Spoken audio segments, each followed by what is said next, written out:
There's a renowned Sanskrit verse, Vinash Kale Viprit Buddhi, which means when the doom is inevitable, the wisdom of mind is lost. The same thing is happening with NATO now.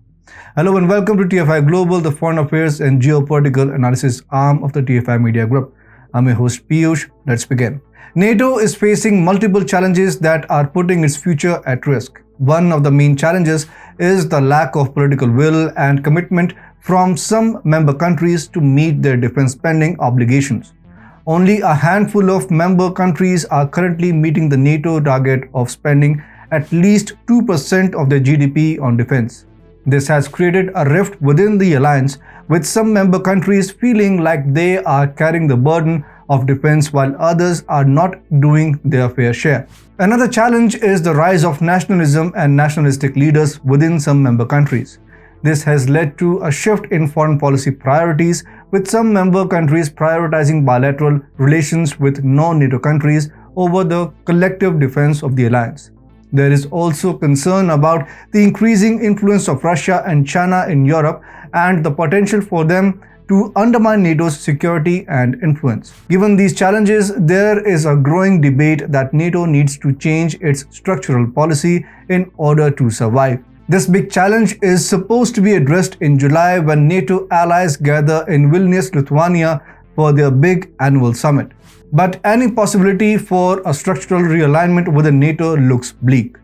In the coming summit, it is expected that NATO's top military leader will lay out a new plan for how the alliance will put more troops and equipment along the Eastern Front, and General Chris Cavoli, Supreme Allied Commander for Europe, will also reveal how personnel across the alliance will be called to help on short notice. The changes will amount to a re-engineering of how Europe is defended, one senior NATO official said.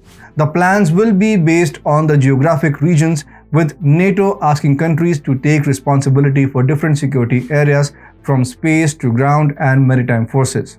NATO leaders have also pledged to reinforce the alliance's eastern defense and make 300,000 troops ready to rush to help allies on short notice should the need arise. Under the current NATO response force, the alliance can make available 40,000 troops in less than 15 days. Under the new force model, 100,000 troops could be activated in up to 10 days, with a further 200,000 ready to go in up to 30 days. NATO's aspirations represent a departure from the alliance's previous focus on short-term crisis management. Essentially, the alliance is going in the other direction and focusing more on collective security and deterrence and defense, said a second NATO official who, like the first, requested anonymity to discuss ongoing planning. In other words, the upcoming meeting will pressure the Western European countries to increase their military spending and aid their Eastern counterparts in countering the resurgent Russian threat. To be clear, this call has its roots in Biden's foreign policy realignment, which morphed Russia into America's main rival. This is a significant departure from post-Cold War arrangements that aimed to mend American relations with Moscow and shift focus to Asia in order to counter the rising Chinese threat. According to Stefan Volt, a professor at Harvard University, the lack of consensus among NATO members initially arose from the different ways in which Eastern and Western European states perceived the danger.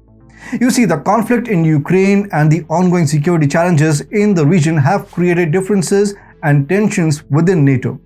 One of the main factors contributing to these differences is the varying levels of concern among NATO members regarding the conflict and Russia's actions in the region.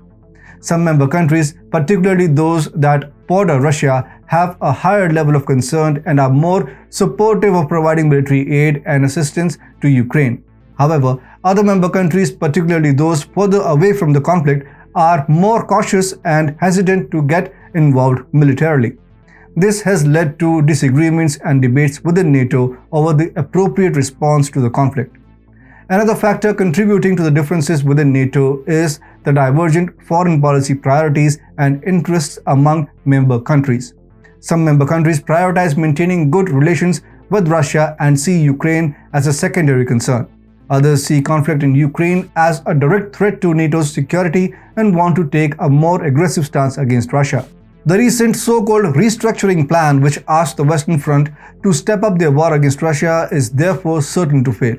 Moreover, the NATO summit will likely cover the topic of developing tools that partners can employ. It's a position that, in America's opinion, the members of the European Union are well suited for. History, however, demonstrates how sensitive this issue is for the EU, a self-declared peace project that, by definition, cannot use its resources to purchase weapons. The EU has a long-standing tradition of prioritizing economic and social development over military spending.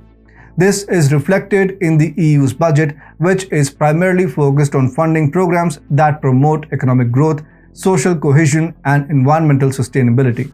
Traditionally, NATO and the EU have been great at promising change and forming committees and working groups to make that change, only to watch it get bogged down in domestic politics and big alliance infighting. And many countries have long fretted about the EU encroaching on NATO's military turf. Overall, there isn't much to expect from the NATO summit. As we have already discussed, NATO is actually in its final phase of existence. One of the most effective security arrangements in the geopolitical space may collapse if things progress on their present course. If NATO is to survive and continue to have a significant impact on world affairs, it must solve its internal conflicts and work to regain its sense of unity and purpose.